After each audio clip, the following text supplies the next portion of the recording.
آج یکم ربیع الاول پہلے جمعہ کے دن اللہ کی لاڈلی تسبیح جو پڑھتا ہے وہ اور اس کی اولاد اسی سال ارب پتی بن جاتا ہے۔ بسم اللہ الرحمن الرحیم۔ آج یکم ربیع الاول کا پہلا جمعۃ المبارک کا دن ہے اور اس جمعے کو دولت والا جمعہ بھی کہا جاتا ہے۔ آج یکم ربیع الاول کی پہلے جمعہ کے دن آپ کو ایک ایسی پاورفل تسبیح بتانے والا ہوں جسے پڑھتے ہی دولت اور رزق آپ کے گھر کے دروازے توڑ کر داخل ہوگا۔ جو بندہ یکم ربیع الاول پہلے جمعہ کے دن اللہ کی لاڈلی تسبیح پڑھ لیتا ہے، کھلی آنکھوں سے رب کے معجزات کو، رب کے کمالات کو دیکھتا ہے۔ آج جمعہ کے دن یہ تسبیح پڑھتے ہی غیب سے کروڑوں ملیں گے۔ جو ساری عمر نہ مل سکا آج ایک دن کے اندر انشاءاللہ مل جائے گا۔ آج یہ وظیفہ پڑھتے ہی آپ کا نصیب کھل جائے گا۔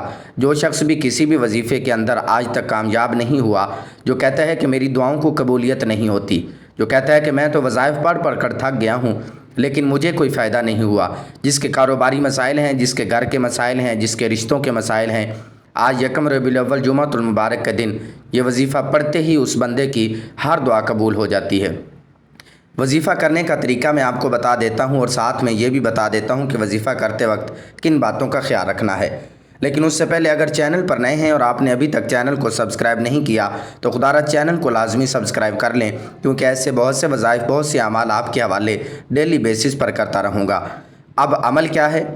آج یکم ربیع الاول پہلے جمعہ کے دن آپ کو جہاں جیسے جب وقت مل جائے باوضو مصلی پر بیٹھ کر آپ نے سب سے پہلے 7 بار نبی کریم صلی اللہ علیہ وسلم کی ذات اقدس پر درود پاک پڑھنا ہے۔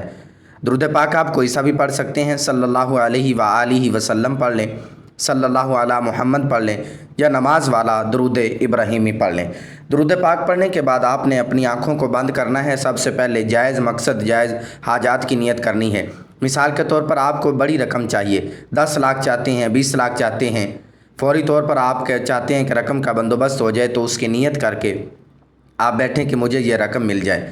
یا اپنے بچوں کی شادی کہیں اچھی جگہ کرنا چاہتے ہیں، اس کی نیت کر لیں کہ آپ کے بچوں کا رشتہ نہیں ہو رہا، لوگ آتے ہیں دیکھ کر چلے جاتے ہیں، تو اس کی نیت کر لیں کہ اچھی جگہ رشتہ ہو جائے۔ آپ کرائے کے مکان میں رہتے ہیں، آپ کا ذاتی مکان خریدنا چاہتے ہیں، اس کی نیت کر لیں۔ من پسند شادی، من پسند نوکری کے لیے پڑھ لیں۔ میاں بیوی میں محبت کی کمی ہے، تڑپنے والی محبت چاہتے ہیں، اس کی نیت کر لیں۔ الغرض جو بھی آپ کا مقصد ہے، جو بھی آپ کی حاجت ہے، آپ اس کی خواہش کریں۔ اس کی نیت کرنے کے بعد ایک بار اعوذ باللہ من الشیطان الرجیم بسم اللہ الرحمن الرحیم پڑھ کر وظیفے کا آغاز کرنا ہے۔ اور سب سے پہلے نمبر پر جو وظیفہ آپ نے پڑھنا ہے وہ وظیفہ لا حول ولا قوۃ الا باللہ کا وظیفہ ہے۔ جو شخص کہتا ہے کہ مجھے اللہ سے مانگنا نہیں آتا، مجھے اللہ کو راضی کرنا نہیں آتا، مجھے اللہ سے اپنی بات کو منوانے کا طریقہ نہیں آتا، طریقہ آج میں آپ کو بتاؤں گا، اور مانگنا رب سے آپ نے ہے۔ آج آپ کو وہ کلمات بتا رہا ہوں جنہیں پڑھنے سے اللہ اور اس کا حبیب راضی ہو جائے گا، جسے پڑھتے ہی صغیرہ اور کبیرہ گناہوں کی بخشش ہو جاتی ہے، جسے پڑھتے ہی عرش الہی سے فرشتے رزق لے کر زمین پر آ جاتے ہیں، آپ کے راستے سے ہر رکاوٹ، ہر پریشانی دور ہو جاتی ہے۔ بعض اوقات جب انسان کی دعائیں قبول نہیں ہوتی یا پریشانیاں، آزمائشیں، مشکلات بڑھتی جا رہی ہوتی ہیں تو سمجھ لیں کہ آپ سے آپ کا رب ناراض ہے۔ جب اللہ ناراض ہو جائے تو پھر آپ کی کوئی دعا قبول نہیں ہوتی۔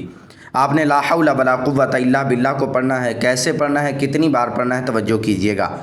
لا حول ولا قوۃ الا باللہ ایک بار ہو گیا، لا حول ولا قوۃ الا باللہ 2 بار ہو گیا، لا حول ولا قوۃ الا باللہ یہ 3 بار ہو گیا۔ اس طرح سے آپ نے ان کلمات کو اپنے دائیں ہاتھ کی انگلیوں پر پڑھ لینا ہے یا تسبیح کے دانوں پر پڑھ لینا ہے، صرف 11 بار۔ آج لا حول ولا قوۃ الا باللہ پڑھتے ہی اللہ پاک آپ کے تمام صغیرہ کبیرہ گناہوں کو معاف فرما دے گا، لیکن شرط یہ ہے کہ آپ نے لا حول ولا قوۃ الا باللہ پڑھتے دوران ندامت کے ساتھ، شرمندگی کے ساتھ اپنے صغیرہ کبیرہ گناہوں کی سچی توبہ کرنی ہے۔ جب آپ اپنے گناہوں کی سچی توبہ کریں گے، جیسے ہی 11 بار لا حول ولا قوۃ الا باللہ پڑھتے ہیں، آپ سے رب راضی ہو جائے گا۔ پھر اب انعامات لینے کا وقت ہے، رب کریم سے خزانے لوٹنے کا وقت ہے۔ آج یکم ربیع الاول دولت والا جمعہ ہے۔ خزانے لوٹنے کی ایسی گھڑیاں ہیں، ایک ایک لمحہ، ایک ایک گھڑی قبولیت کی ہے۔ 11 بار لا حول ولا قوۃ الا باللہ پڑھتے ہی آج کا دوسرا وظیفہ جو آپ نے پڑھنا ہے وہ وظیفہ ایک خاص تسبیح ہے، جسے پڑھتے ہی تقدیر بدل جاتی ہے، جسے پڑھتے ہی عرش الہی ہل جاتا ہے۔ یہ ایک ایسی دعا ہے جو عرش الہی کے ساتھ لٹکی ہوئی ہے، یہ ایک ایسی دعا ہے جو اللہ تعالیٰ کے حبیب کو بہت زیادہ پسند ہے۔